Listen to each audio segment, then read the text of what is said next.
for all of us. It's about predicting where the consumer is going and getting half of it right.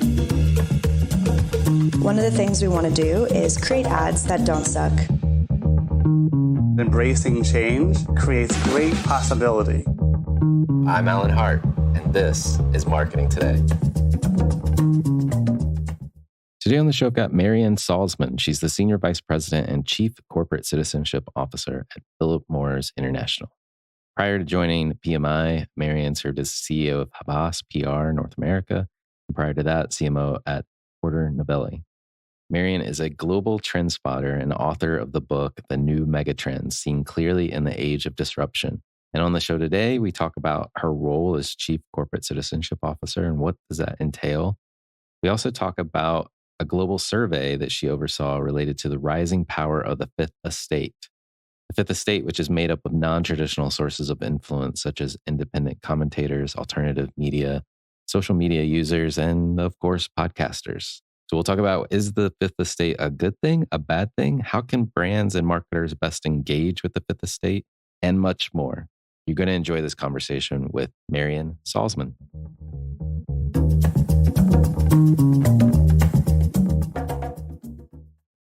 Marian, welcome to the show. Thanks for having me. I'm excited for this conversation. We're going to geek out on some Fifth Estate. but before we get there, you have a fascinating background. And one of the things we mentioned to each other is you were actually I believe, the first person to do market research in cyberspace. Do I have that right? It's true. I wasn't sure that it was true. And then one of the larger market research publications went back and did this audited history. And they informed me it was, in fact, true. But back in the early 1990s, I started doing online market research, what we called focus groups in cyberspace, under a company name of American Dialogue. And we had the exclusive rights to do market research with AOL subscribers up to and including age 29.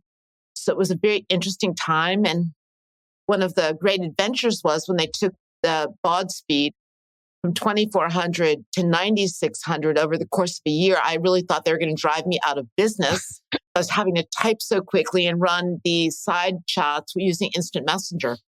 Yeah, I think I have a place in that history. It's not the most interesting place any longer. But back in those days, I guess online was what AI is today. It was that new frontier that everybody wanted to be part of, but most people were frightened of. Yeah, no, exactly. I remember those days and the baud speeds. At my first work computer still had the dial-up jack, and it was such a pain to get on anything. I still have PTSD from the sound of connecting. Yeah. Like, I can't explain to you, because I had a day job and running a small market research company, youth marketing adventure, and then working at Chiat, the ad agency, through this whole period. And so I would normally book most of my focus groups at night. And I have this horrible recollection of just the modems connecting. And it was like the beginning of that witching hour where I'd have focus groups at 8 o'clock, 9 o'clock, 10 o'clock, and 11 o'clock at night because I could be recruiting across the country. Right. Suddenly, geography didn't matter. What mattered was to fit my recruitment spec, and therefore I could be conversing with you in real time through a screen. Yeah, no, exactly. From those early days doing market research, what was your path? You're now the SVP and Chief Corporate Citizenship Officer at Phillip Morris International, but where'd you get your start and what were some of the stops along the way? So I started off as a very much an entrepreneurial person, and then I went into a PR and IR firm about 3-4 years into my career. Then I did some youth marketing when I was really still a youth. And then I went into the ad agency Chiat, and then I spent a little more than 30 years working across the 3 holding companies. I've worked twice at WPP, twice at Omnicom, which was ultimately the acquirer of Chiat, and then for Havas. And I was very happily serving as CEO of Havas' PR assets when I got a call to join Phillip Morris. The call came just about 7 years ago, 6 years and about 9 months ago. And at first I was really flipped out. Why would a cigarette company be calling me? I didn't understand what Phillip Morris International was at all. And I joined them in April of 2018 as Senior Vice President, Chief Communications Officer.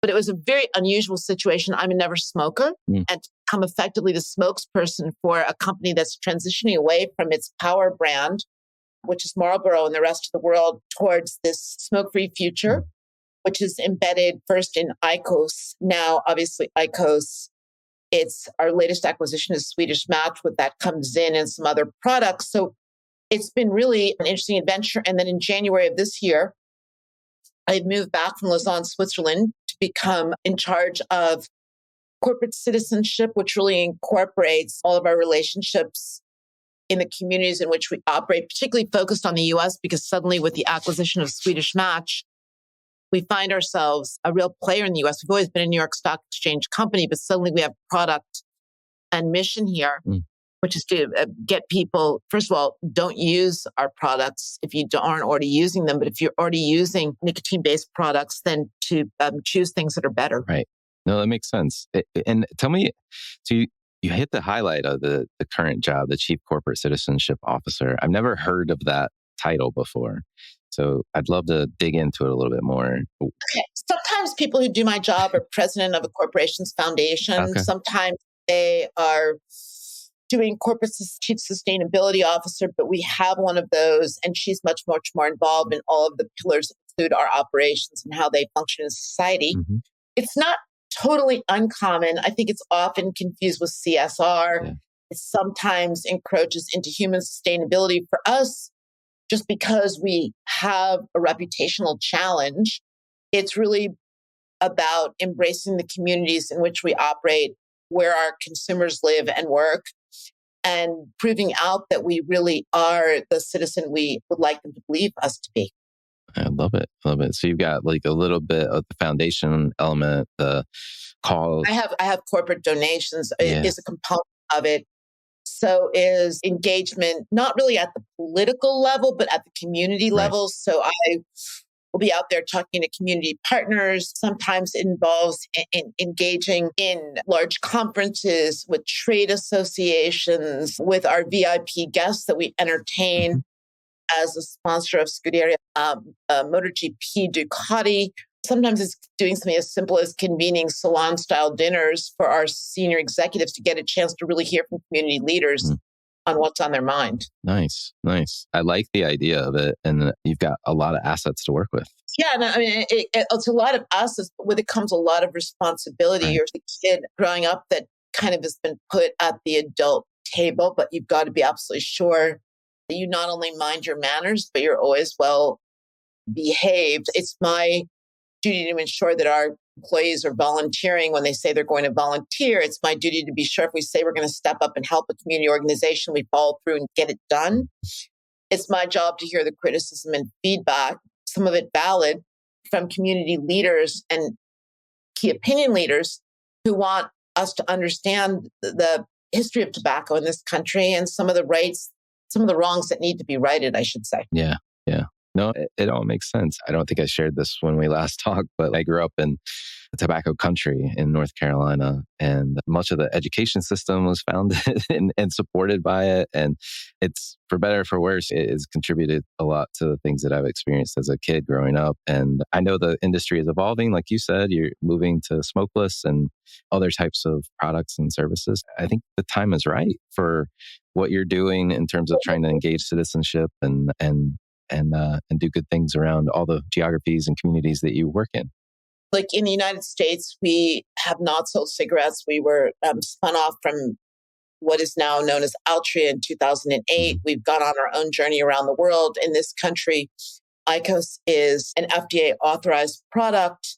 Swedish Match, with its ZYN product, has authorizations pending.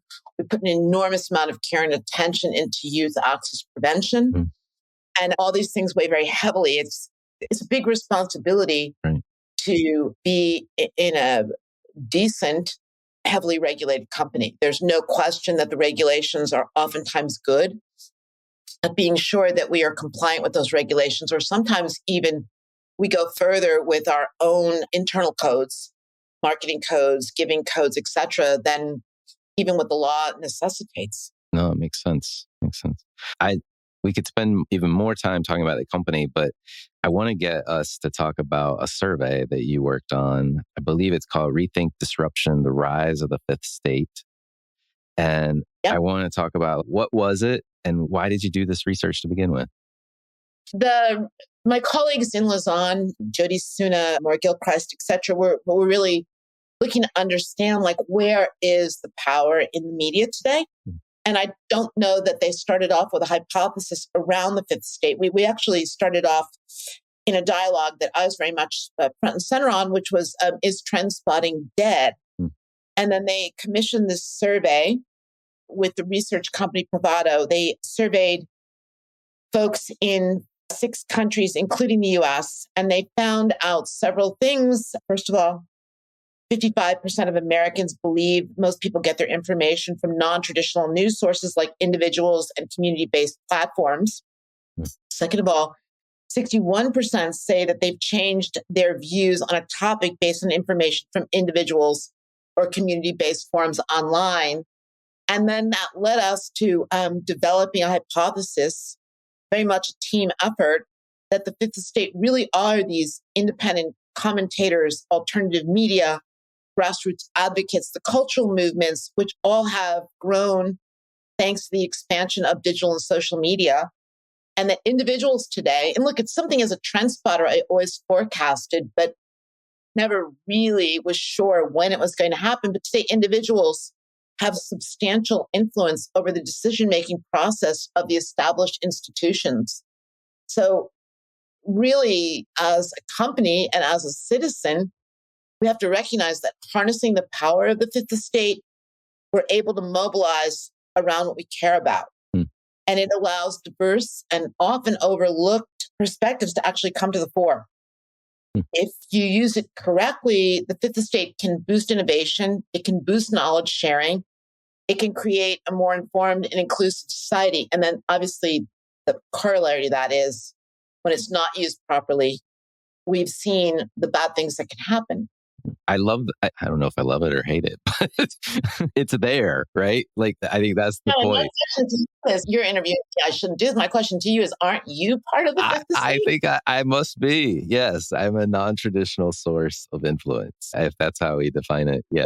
You start to say, hang on, is somebody with 25,000 active LinkedIn followers, are they a media format? Right. It was interesting as a trend spotter to forecast it. It's much more interesting and frightening as a regular person, right, to see it, watch it, live it, that the conversation you have at a kitchen table, if that person has huge reach, you can launch a movement today. Right. No, you're absolutely correct. You're absolutely correct. And I think for people that are listening to this, maybe recap, if we will, the first 4 estates, just in case people aren't familiar with it. I'll help. But the first estate, after reading the report, was clergy. I always refer to it as the church, which isn't appropriate. It really is religious leaders. Yep, you got that one right. And the second was nobility, so the dukes and the landowners, etc. And think about the House of Lords even today in Britain. Think about the amount of human media that Prince Harry tracks. I feel like we know what his wife wears when she goes to meet XYZ. We know that they eat sushi. We understand Montecito. Yes, so noblemen. And it's a mass media crisis when we don't know what's going on with them. I don't suffer from feeling left out about very much, but I feel like if I don't look at the NewYorkPost.com at least 3 times a day, I'm somehow, and I don't agree in any way with their politics, but I find myself addicted to their reporting. Yes. All right, so second estate, we got nobility. Third estate was, I think, commoners is the way to talk about it. Maybe is that the labor movement or something? Yeah, I think it's organized community. Yes, for the sake of your listeners, I think that's probably the right way to explain it. And then obviously, you want to go with the fourth estate was in the news media. So, and to me, that's really, when I'm clustering in my own head, that's traditional media. Yes. That's the folks who have a byline. So Thomas Friedman is part of the Fifth Estate, but Thomas Friedman, when bylined in the New York Times, is part of the Fourth Estate. Yes. And I think that's also a little bit of that vagary The Fifth Estate wasn't really obvious in the beginning when people who had influence were using traditional media to exert their influence. Right. When suddenly they don't need that, they have Substack, or they have Medium, or they have Vox, or they just built their own site and they start to use Instagram and others. It comes with, again, it goes back to my point earlier about responsibility, though I don't want to negate how much responsibility comes with having that voice. Right. And the Fifth Estate, it's a very dynamic group of things, right? Like it's people like me, a podcaster, independent commentator. Maybe Friedman would be an example when he's not penning under his publication. Citizen journalists, bloggers, but it's also the online communities that we're a part of too. If you go back to Matt Drudge, in some ways for me, and this is just a me, this is not a we on behalf of people. For me, Matt Drudge was the beginning of this. If you think about the role he played, I don't even know if I'd call him citizen journalist as much as citizen aggregator. Okay. And the role he played in American politics. That was really the beginning of this. But at that point, it looked maybe like a fad. And then it became a trend. And now I think it's really a societal institution. Yes. Yeah, I think you're right. I think we've institutionalized it, whether it was or not. It is now. I'm going to tell you that I'm addicted to Clarence the dog. There's a black lab online called Clarence. I literally feel obliged to check on Clarence at least 2 or 3 times a week. So again, I think it comes down to the enormous responsibility people who create this content have to be truthful, to be self-aware, to be responsible in their actions. Clearly, Clarence isn't causing anybody any trouble. He's telling me about the daily life of him and his family and the rules he's trying to break. But you can get into some pretty nasty spaces also. And the companies don't have very much control because right now in our country, the dial tone is not regulated. And so people can post things that are unwise or untrue or unsavory. And we have to live with that as well. Right. And there are others who would argue that the Fourth Estate does the same thing. I want to be clear. I'm not calling out as, enemy of the public, just individual voices. We've just come to a place where we have to ask ourselves questions about the responsibility that comes with your words. And how I think your media, whatever you call it, media literacy, maybe. I don't know. You have to say, was it President Reagan who said, trust but verify? Yes, that's right. It's like that phrase kind of resonates in my head when we're talking about this, because on one hand, I want to be provoked. I certainly, given what I do for a living, I want to hear the bad news. I want to hear the good news. I want to hear a point of view I agree with. I want to hear a point of view I disagree with.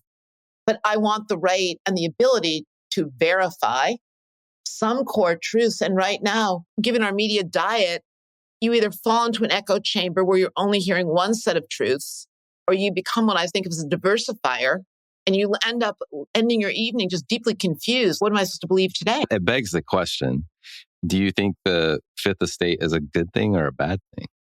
A long time ago, as a trend spotter, which was my sort of avocation while my day job was in the communications field, I made this decision that I wouldn't have a point of view about most things I was subjected to, because it's very easy to become very judgmental about trends and say, this is bad, this is good, this is bad.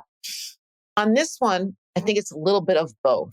It is wonderful that a young man or a young woman anywhere in this country can decide to express their point of view, and others who agree with them can build upon it. Others who disagree with them can have an intelligent dialogue around it.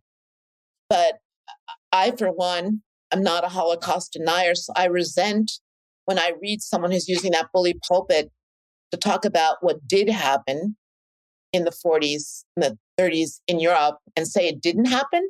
So I think it goes back again to this corporate citizenship, the responsibilities we have to one another to do our best to be truthful and with integrity. Yeah, no, amen, maybe I should say after you say that.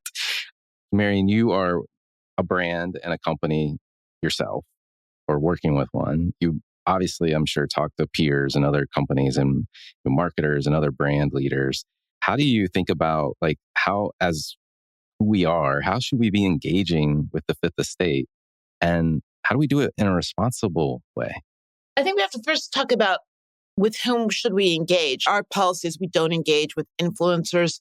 We do engage with key opinion leaders. The how maybe it's the what first. The how is obviously with respect, but the what is in meaningful dialogue, in real sharing of information, in constructive debate, in understanding and decoding all the things that might matter to one another in the conversation. No, it makes sense. It makes sense. It's just, it seems a lot less straightforward. Let's just put it that way. You know what? The whole world is a lot less straightforward than the world I emerged into in the mid 80s. And I think we have to stop looking at the past with rose-colored glasses, which I know I occasionally do, and recognize that we're living in the world of AI. We're living in the world of deep fake. We're living in the world of constant connectivity. We're living in a world of real emotional crisis for many people. And with all of that said, we probably just need to do the best we can for one another and the best we can for the companies we choose to represent. So I've enjoyed getting to know you and getting to know the Fifth Estate and the research and the disruption that you guys see in the marketplace. One of the things we love to do is get to know you even a little bit more. And so my question I love asking everyone that comes on the show is, has there been an experience of your past that defines or makes up who you are today? I think there has been two, if you would spare me the time to say that. One was quite simply in the early 1990s, I discovered online. Jay Shyatt, my then boss, put me in charge of consumer insights and emerging media. We took on the battle of making America Online a popular consumer brand. I found myself perhaps about a year later in 1994 being invited to move to the Netherlands and become the lead for what we call the Department of the Future, which was a trend spotting and new media unit for TBWA International. So it was moving to a foreign country as a single woman with a golden retriever puppy and making a whole life for myself that really kicked off my expat journey. I think the second thing is really quite recently. So I'm probably a victim of being in the Lower East Side during 9/11. I've had 3 brain tumors and about a year and a half ago was diagnosed with stage 4 Hodgkin's lymphoma. So the second defining event for me was really going into quarantine. I'm in complete remission now. I literally saw my doctor today and said, people aren't supposed to look as healthy as you look this week. What are you doing? But it was the spending 7 months in quarantine, but I continued to work. Phillip Morris was wonderful to me and said to me I could do as much or as little as I wanted during this period. And I discovered the true reality of the 24-hour day. I couldn't go anywhere except for my chemo infusions every 2 weeks, other than the times I was hospitalized. So I had to manage these 24 hours where I was in a 18 by 12 bedroom with a bathroom in here. No one could come near me unless they were completely masked up, etc. And I had to manage my own mind and my own professionalism and my own skills with no hair on my body, no hair on my head. I put a wig on for every video call. I was literally commuting from my bed to my couch. Even my own family members couldn't come in to see me because you had to be tested and then retested 3 days later before you were allowed to come near me. So family couldn't come in. It was, but I had to learn the full meaning of the 24-hour day. So I'd say it was first learning to be an American overseas and how well I could do if I opened up my mind. And the second was this experience of going through chemoimmuno, putting yourself in the hands of a doctor. I would never tell a pilot how to fly a plane, and I had to adopt the same exact attitude with my medical care. And then it was learning to manage the 24-hour day and really coming to appreciate, we always talk about how bad people are. During my experience of being sick, I think I discovered really the extraordinary kindness of everyone. They were kind to me. They were kind to our family. They were just kind. And it was a unbelievable experience. No one in our family was home when I was diagnosed. So I began down this path in the ICU, and it was during COVID and quarantine, and just people were super kind. And I realized that as a waitress many years ago, as a student, and then as a new graduate, I learned the best professional skill that I could have ever had. And that was learning to say please and thank you and to manage expectations. As a waitress, if you don't dump the meal on the person, but you've warned them you're a struggling student and you really need them to bear with you, they're very grateful when their turkey doesn't end up all over their lap. And I think that It was really that skill of being polite that got me through, because the quality of your medical care, sure, it relates to you. Do you have money?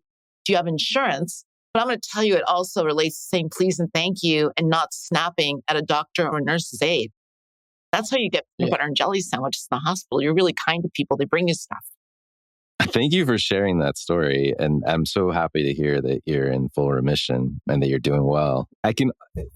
Any of those experiences by themselves would be transformative. But the notion of having to go through the health scares that you went through during a time where you're completely isolated. I can't even imagine the lessons about yourself. And to your point, managing the 24-hour period or 24-hour day. Holy moly. Yeah, no. So people are like, are you sad you had cancer? And I have to say, no, it showed me what a wonderful company I work for. It showed me the wonderful people I worked with. It showed me coping mechanisms that I didn't know I had. People were like, were you crazy bored? No, I watched immense amounts of reality TV. I felt like I was the temporary CEO of CNN and MSNBC to a lesser extent. And no, it made me a better person. That's awesome. That's awesome. If you're starting this life journey, career journey all over again, what advice would you give your younger self? Enjoy the journey and stop worrying about the destination. I love that. I love that. Somebody that seems like they are a constant learner. That's my impression of you. Is there any topic you're trying to learn more about right now, or you think marketers should be learning? Yeah. So during COVID, when we obviously also had a 24-hour day because we were all locked down, I started working towards a master's degree in government at Johns Hopkins online.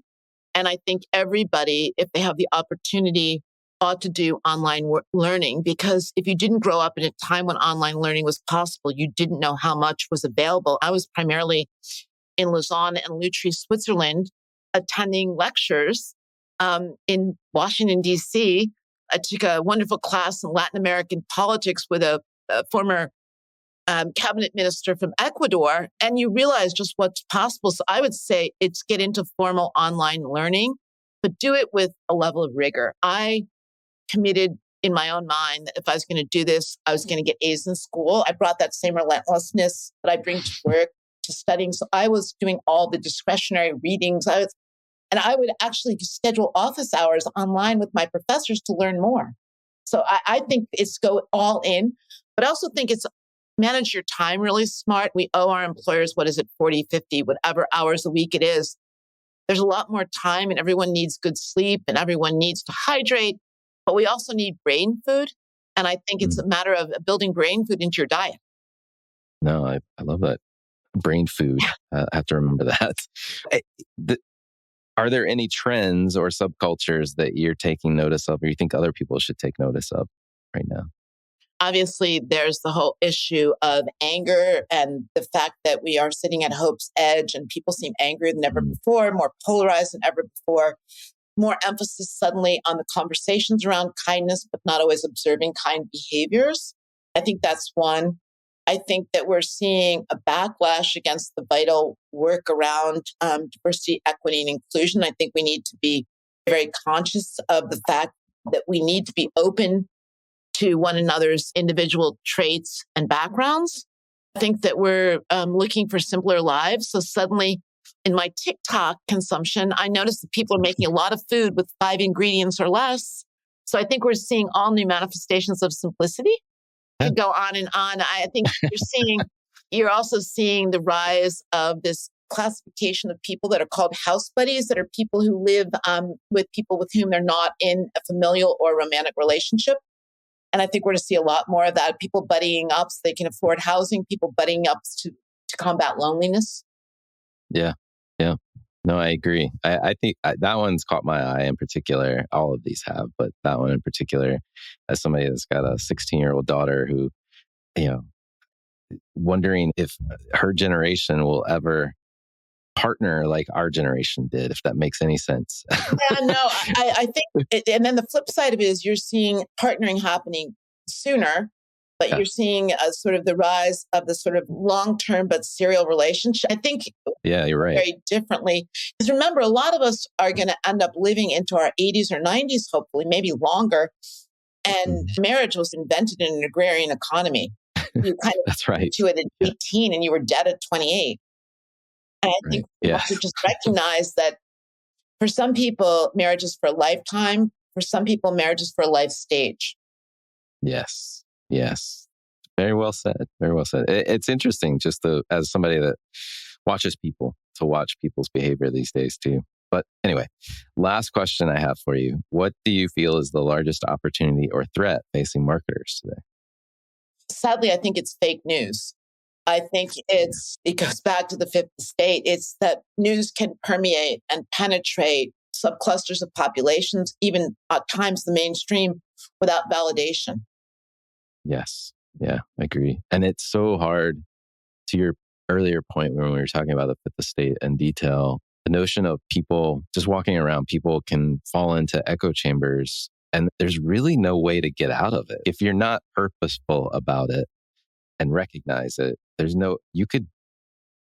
it's almost a Stockholm syndrome for people to get kidnapped. Like, you only have one source of information and it's telling you the same thing every day. You begin to believe it over time. I know. Yeah, no, we went to a wedding in Israel and all that was available in our hotel was Fox News. And after 5 days, I was like literally left Israel feeling enormously confused. And that was really, for me, a tipping point of, oh my God, it doesn't take very long before you kind of get sucked in. That's right. Yeah. So definitely something for us to worry about, think about how we combat fake news in particular. Marian, it's been fantastic talking to you. I feel like I could have you on every couple of months and we would have an interesting, wide-ranging conversation every single time. So thank you for coming on. Thank you so much. Hi, it's Alan again. Marketing Today was created and produced by me with post-production support from Sam Robertson. If you're new to Marketing Today, please feel free to write us a review on iTunes or your favorite listening platform. Don't forget to subscribe on marketingtodaypodcast.com. Tell your friends and colleagues about the show. I love hearing from listeners. You can contact me at marketingtodaypodcast.com. There you'll also find complete show notes and links to what was discussed in the episode today, and you can search our archives. I'm Alan Hart, and this